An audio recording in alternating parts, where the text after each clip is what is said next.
Buenos días a todos. Hace un tiempito que no nos vemos por los medios. Hoy es domingo 7 de agosto de 2022. Estamos aquí en Villa Mercedes, San Luis, República Argentina, y damos gracias a Dios por este hermoso día de invierno, un poquito fresco y está lloviendo, pero estamos en invierno, Estamos en invierno, pero es un hermoso día del Señor. Hay una cosa de la que quiero hablar, es acerca de la poda de la Biblia. ¿Alguno de ustedes ha podado alguna vez una parra? ¿Quiénes son los que han podado alguna vez una parra? Hay varios. Yo he podado, de chico me enseñaron a podar la parra que había en mi casa, y yo he podado varias veces la parra. Ahora, ¿qué es la poda de la Biblia? Algunos podan la Biblia. ¿Sabe lo que significa podar la Biblia, mi querido? Es prácticamente sacar de la Biblia esas cosas que no nos resultan tan agradables.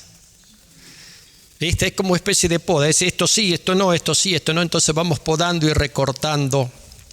Bueno, por supuesto que eso no debe hacerse, la palabra de Dios no es para podar, no es para recortar.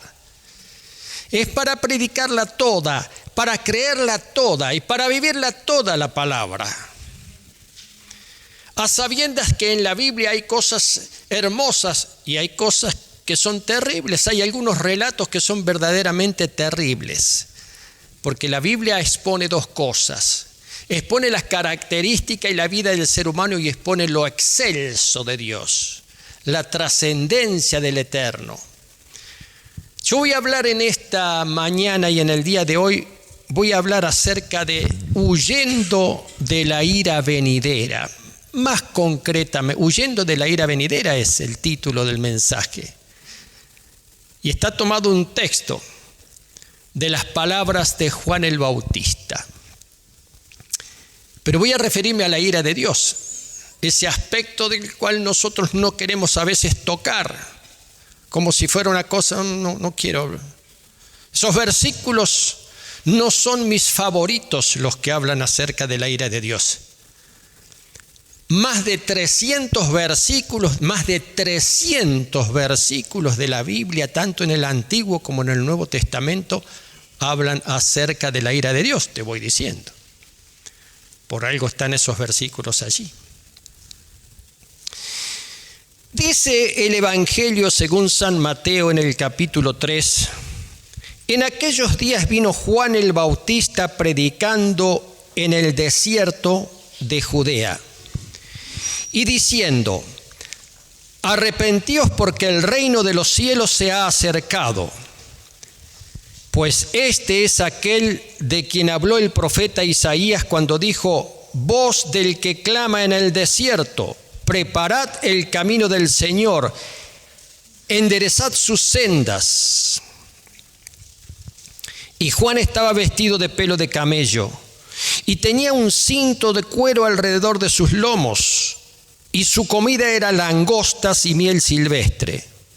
Y salía a él Jerusalén y toda Judea y toda la provincia de alrededor del Jordán, y eran bautizados por él en el Jordán, confesando sus pecados. Y al ver él que muchos de los fariseos y de los saduceos venían a su bautismo, les decía: generación de víboras, ¿quién os enseñó a huir de la ira venidera? Haced pues frutos dignos de arrepentimiento. La prédica de Juan el Bautista. ¿Quién era Juan el Bautista? Un profeta de Dios. Hacía 400 años que no se levantaba un profeta en el pueblo de Dios, y Dios lo levanta a Juan el Bautista. Y cuando Juan el Bautista es concebido por su mamá Elizabeth, hijo de su padre Zacarías, el sacerdote Zacarías, pariente de Jesús, porque tanto Elizabeth como María eran parientas, primas, se cree. De este niño, en el vientre de su madre, profetizó un ángel. Un ángel profetizó. Dios mandó un ángel para que profetizara sobre este niño llamado Juan.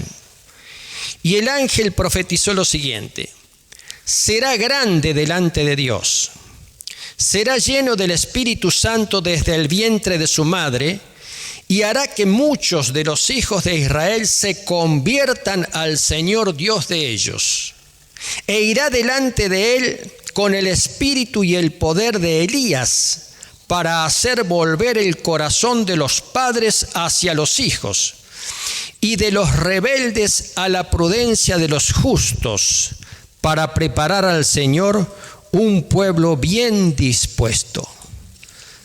Tamaña profecía, ¿no? La de Juan el Bautista, que tuvo un ministerio muy corto, probablemente más corto que el ministerio del Señor Jesucristo, y que murió ejecutado por el rey Herodes.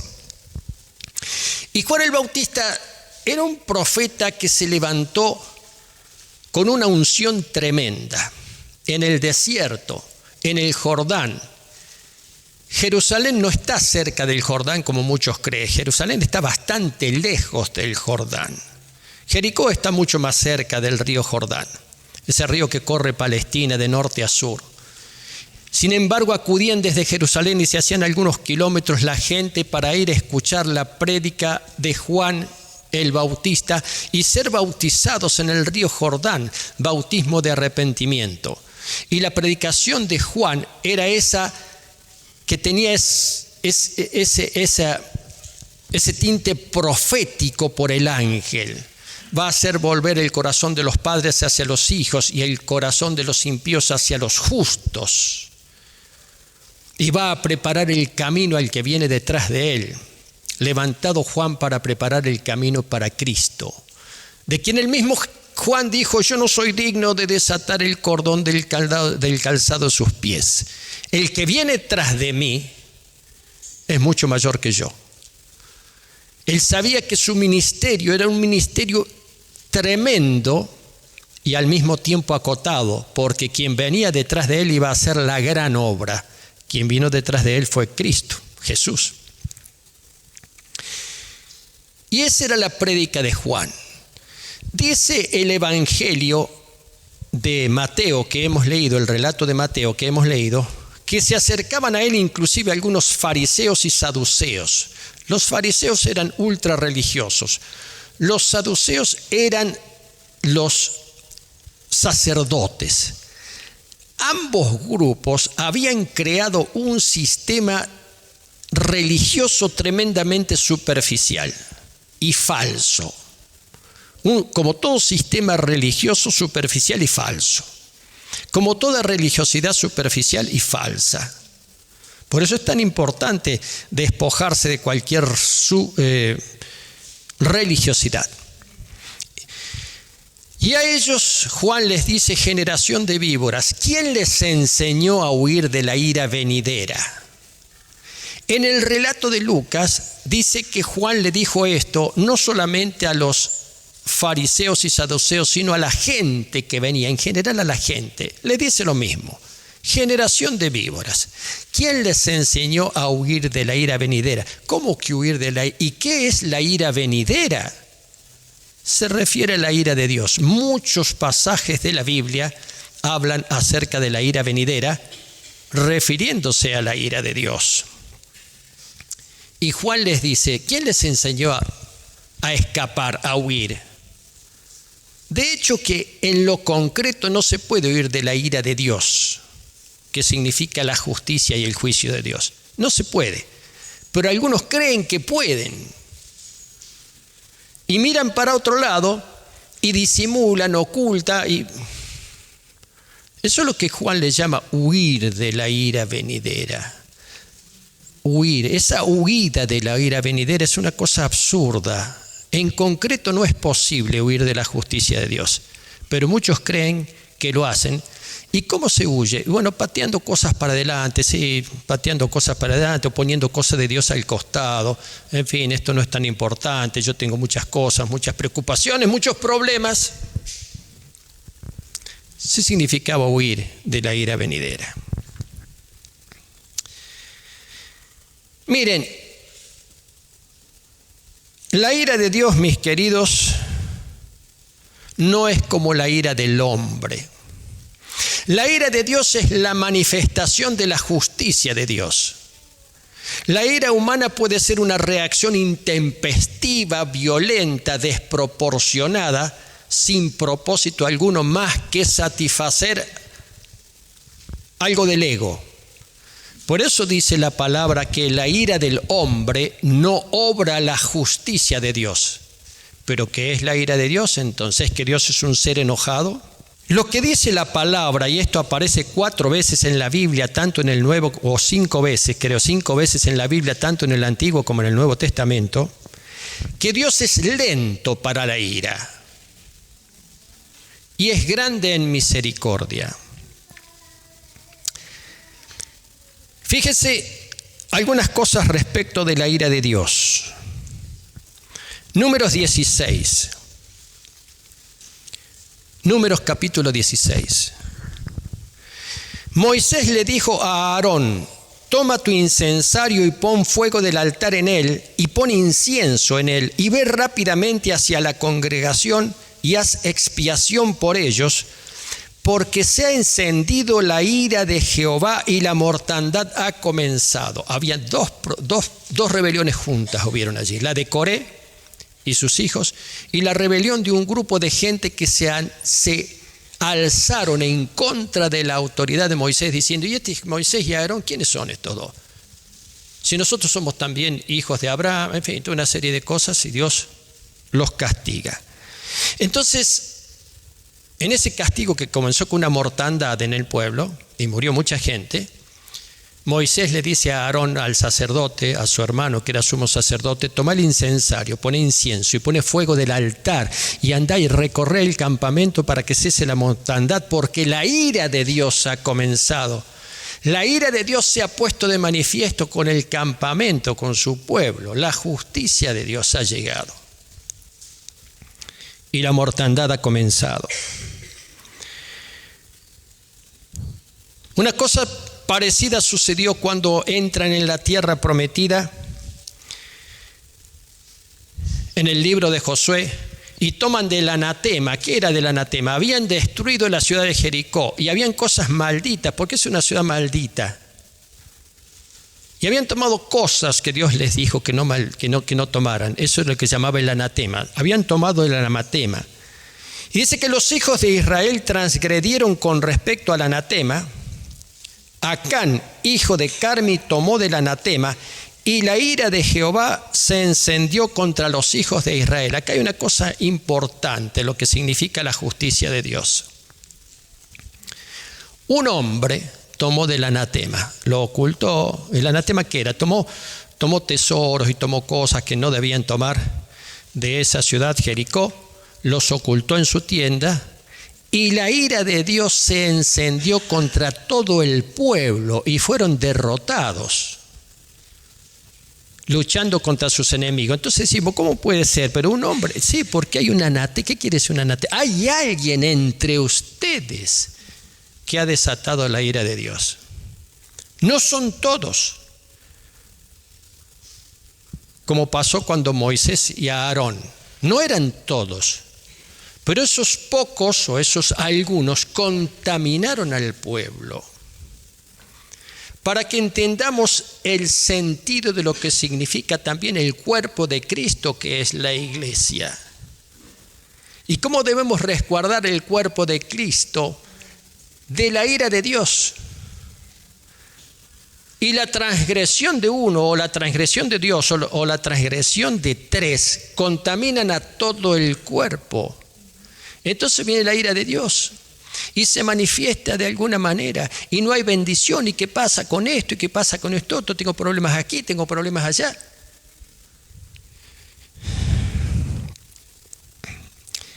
Nehemías, mejor dicho Esdras, esto está en el libro de Nehemías, el sacerdote Esdras, después que Nehemías va a restaurar Jerusalén y va a restaurar los muros de Jerusalén y todo eso, viene el sacerdote Esdras y hay una gran convocatoria. Y el sacerdote Esdras hace una oración pidiendo perdón por el pueblo, pidiendo perdón por toda la nación. Está en el capítulo 9 del libro de Nehemías. Y en esa oración, Esdras dice lo siguiente: pero tú eres Dios que perdonas, clemente y piadoso, tarde para la ira y grande en misericordia. Cuando él confiesa, el pueblo confiesa sus pecados y se arrepiente. El Salmo 76 dice: ¿quién podrá permanecer en tu presencia cuando se desate tu ira? Vuelvo a decir, la ira es la manifestación de la justicia de Dios. Por eso digo que a veces nosotros hacemos poda de la Biblia, poda de la palabra. Y algunas cosas las sacamos, las quitamos. Alguien va a cuestionar la ira de Dios. Hoy la filosofía humana cuestiona cómo puede ser un Dios que tiene ira, un Dios que se enoja con la gente y un Dios que castiga. Es un Dios justo. ¿Acaso nosotros aquí en la República Argentina no clamamos porque haya justicia? ¿No clamamos porque haya justicia? ¿Y cuál es la manifestación de la justicia? El juicio. ¿No será Dios así? ¿Por qué le negamos a Dios que Él es el justo y el eterno, el accionar de su justicia? ¿Por qué lo desconocemos? Porque decimos, no debería ser así. Dios es misericordioso. Claro que es misericordioso y justo. ¿Quién podrá permanecer en tu presencia cuando se desate tu ira? Dice el Salmo 76, versículo 7. Hay un tiempo, queridos. Hay un tiempo de misericordia, hay un tiempo de justicia, un tiempo de juicio. Escuchen una cosa. La misericordia para nosotros, la misericordia de Dios, no es un elástico infinito. No es un elástico infinito. Cuidado, porque nosotros tenemos ocasiones para arrepentimiento. Tiempo para cambiar, tiempo para arrepentirnos, tiempo para pedir perdón, tiempo para acudir a la misericordia de Dios. Por supuesto, hay tiempo, pero no es ilimitado nuestro tiempo, ni son infinitas nuestras oportunidades. Dice el apóstol Pablo en la carta a los Romanos, el apóstol habla mucho acerca de la ira de Dios. Porque la ira de Dios se revela desde el cielo contra toda impiedad e injusticia de los hombres que con injusticia detienen la verdad. La ira de Dios se revela contra la impiedad. ¿Qué es la impiedad? El desprecio por las cosas de Dios. Y está asociada con la injusticia. La ira de Dios se revela desde el cielo contra la impiedad e injusticia de los hombres que con injusticia detienen la verdad. Una cosa extraordinaria dice acá. La injusticia deteriora la verdad y la mentira promociona la injusticia. La injusticia y la mentira están absolutamente asociadas. Donde hay injusticia hay mentira.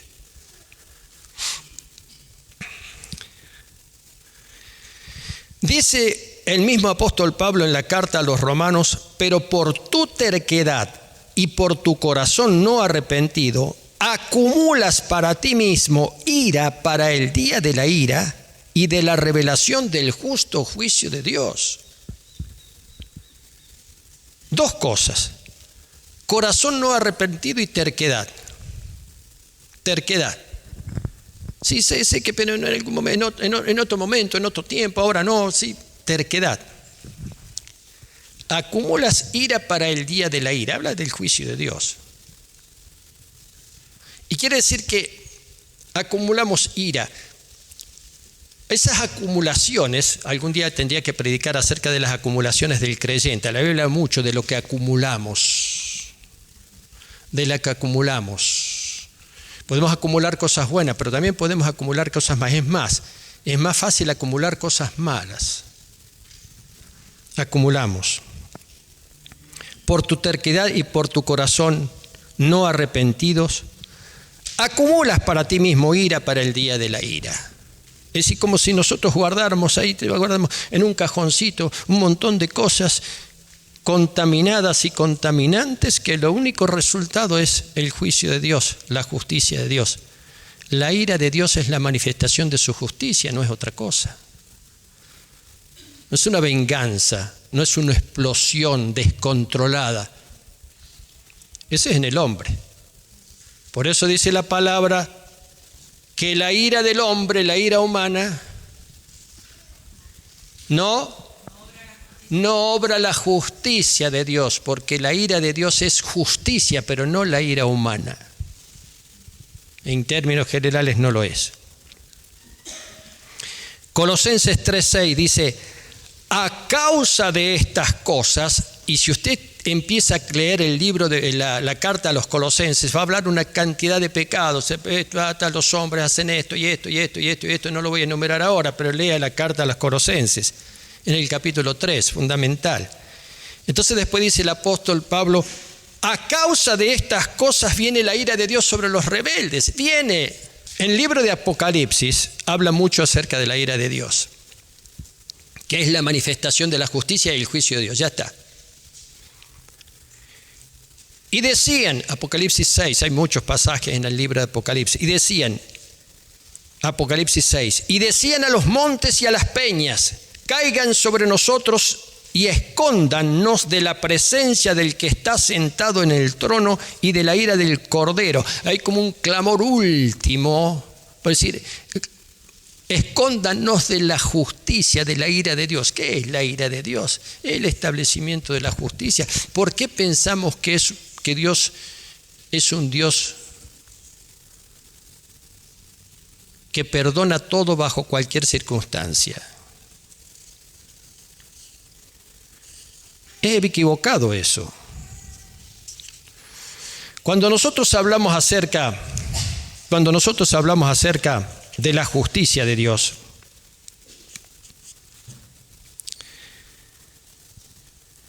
la ira de Dios es la expresión de la justicia de Dios cuando se niega y se rechaza su misericordia. Porque el acceso a la misericordia de Dios, que está disponible para todos, pero no por cualquier camino. La misericordia de Dios se logra a través de un camino que el mismo Dios establece. No bajo cualquier premisa se accede a la misericordia de Dios.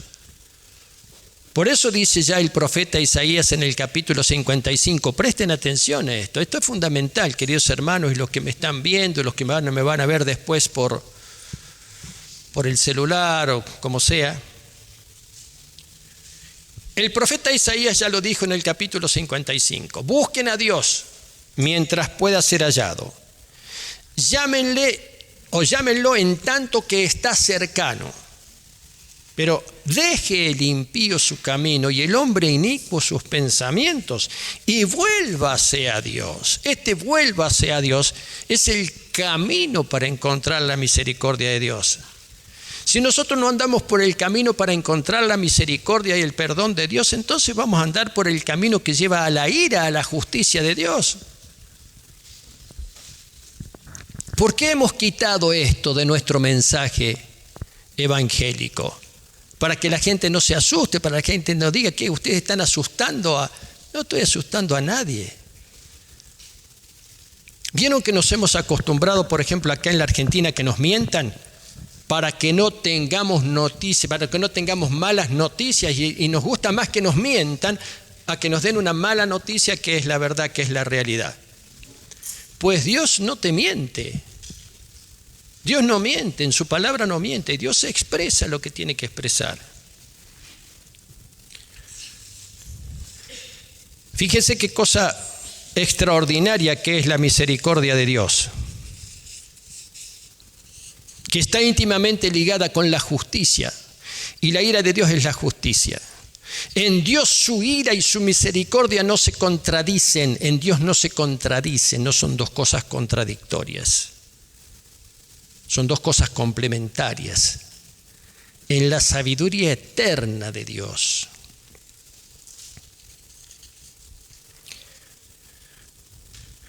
Dice el apóstol Pablo en la carta a los tesalonicenses, habla acerca de esperar de los cielos. Dice que nosotros creemos y esperamos de los cielos a Jesucristo, su Hijo, quien nos resucitó de los muertos y quien nos libra de la ira venidera, nos libra del juicio de Dios, de la ira de Dios. Jesucristo nos libra de eso, que es la salvación. ¿En qué consiste la salvación? En librarnos de la ira de Dios, de la justicia de Dios. Porque no nos ha destinado Dios para ira, sino para obtener salvación por medio de nuestro Señor Jesucristo. Cuando venimos a Cristo y creemos en Él, sepamos que Cristo nos libra de la ira de Dios y nosotros permanecemos en Él. ¿Cómo entramos a la misericordia de Dios? ¿Y qué significa entrar a la misericordia de Dios? Escapar de la ira, escapar del juicio de Dios. ¿O acaso eso no está claramente expresado en la Escritura? Ocurre lo siguiente. Desde hace ya unos cuantas décadas, de casi por lo menos un siglo y medio, se ha establecido una idea satánica, de que Dios es una especie de, o no crees en Dios, o crees en Dios una especie de anciano,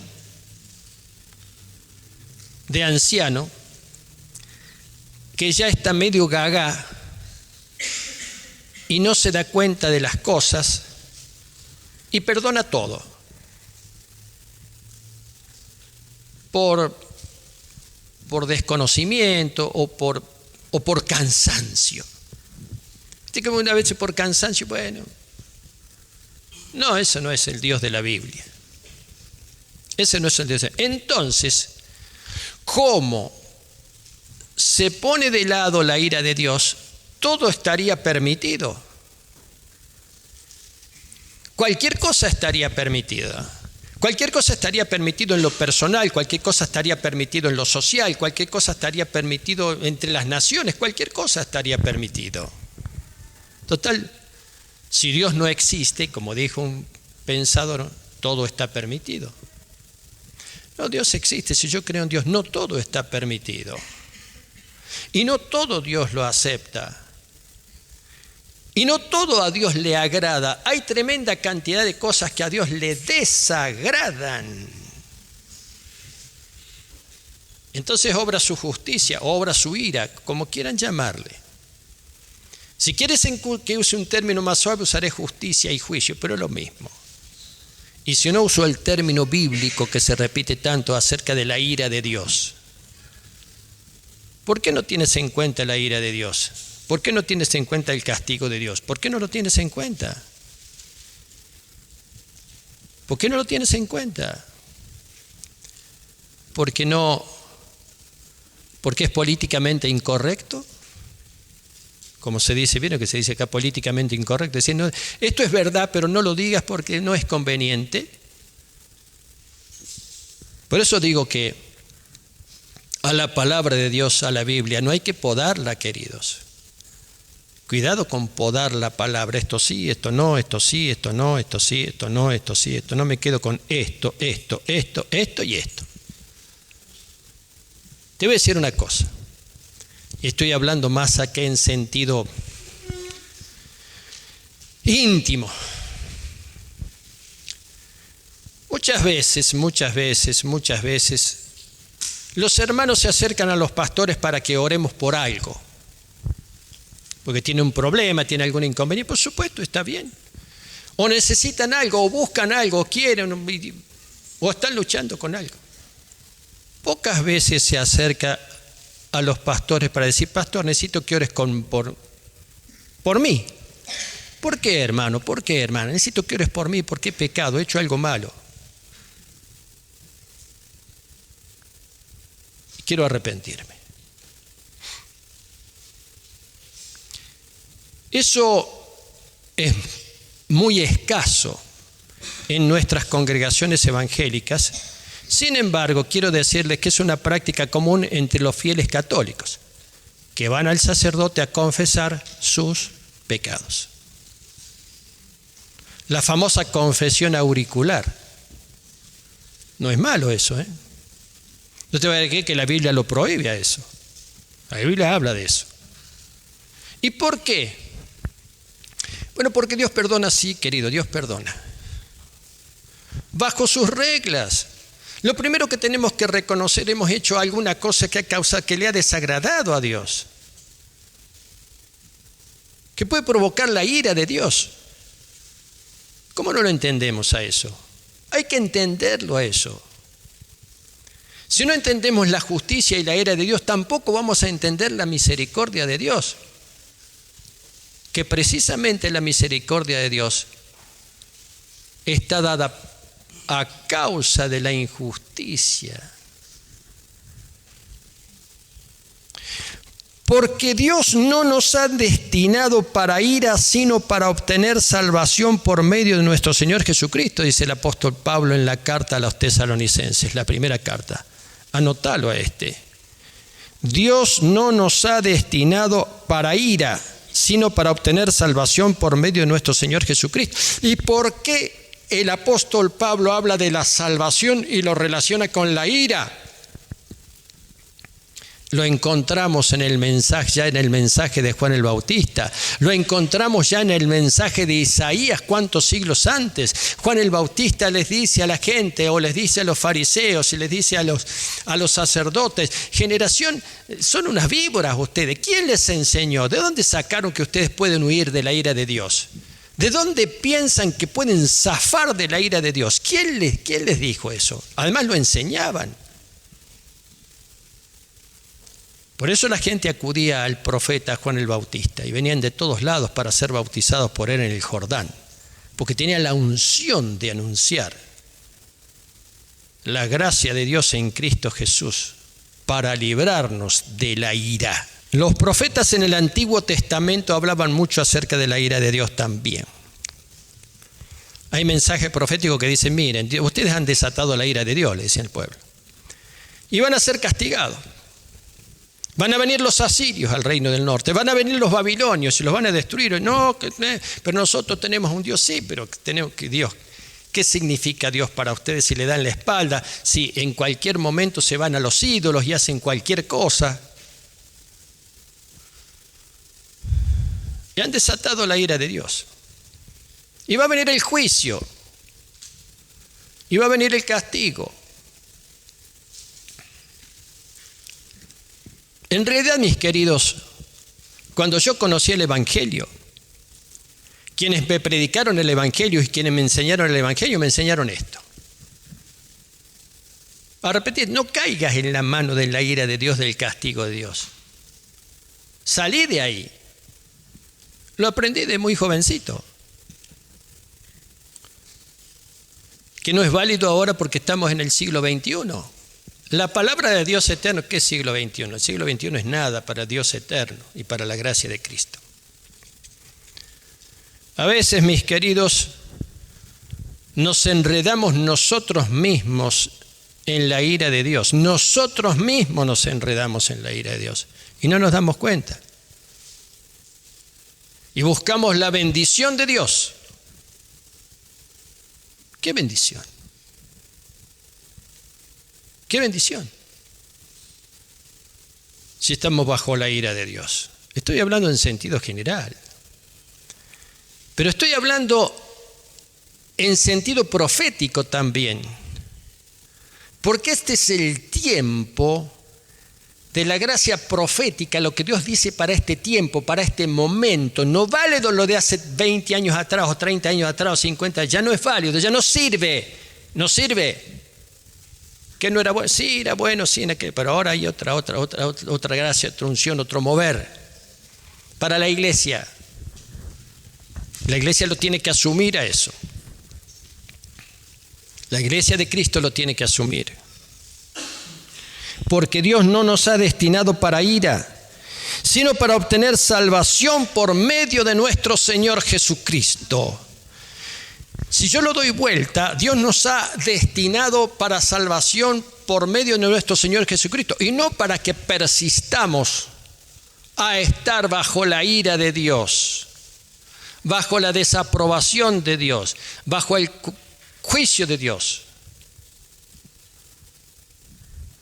Cuando hablo de juicio condenatorio. Hablo de juicio condenatorio. ¿Qué sentido tiene un juicio? En cualquier orden que sea, ¿qué sentido tiene un juicio si no te va a declarar culpable o te va a declarar inocente? ¿Por qué nos autodeclaramos inocentes nosotros? ¿Por qué nos autodeclaramos, sí, bueno, ya está, que sí? No es así, no es así, no es así, iglesia, no es así. ¿Sabe qué pasa? Que inclusive se viven las consecuencias de la ira de la justicia de Dios. Se viven. Y se sufren. Pastor, ¿has venido a asustarnos esta mañana? No. He venido a predicar un mensaje de la Biblia que no es popular.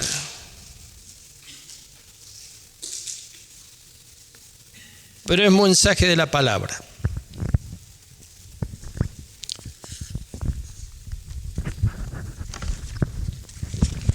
Fíjese que la gente necesitaba tanto la palabra de Dios, que aun cuando Juan el Bautista predicaba de esa manera, un hombre joven, ese vestido con piel de camello, muy particular, una especie de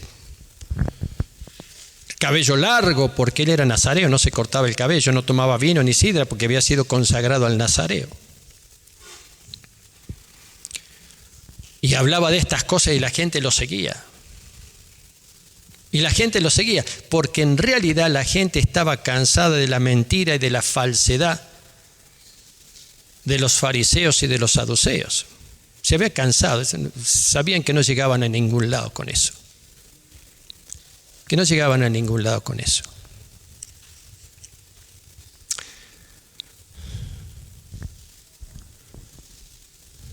Cuando ministramos, queridos, cuando los pastores ministramos, profetas ministran, hay dos aspectos en la administración. Dos aspectos en la administración fundamentales. Uno es el aspecto de liberación, pero el otro es el aspecto de arrepentimiento y de confesión.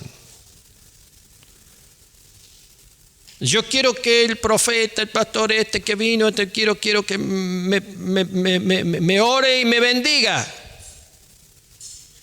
Sí, yo también quiero.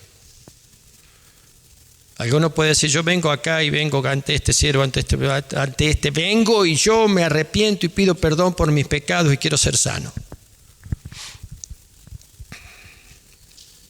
Y quiero ser sano. No quiero estar bajo el castigo de Dios. No quiero estar bajo la ira de Dios. Miro a mi alrededor y me doy cuenta. Y no quiero estar ahí. Y dice la palabra que la misericordia de Dios, que Dios es tardo para la ira. Se toma tiempo. Vaya si se toma tiempo. Con nosotros se toma tiempo. Es lento para la ira. Es grande en misericordia. Pero no le quitemos a Dios su condición esencial como eterno de ser justo. Y su justicia se manifiesta con la ira. No le quitemos ese atributo a Dios.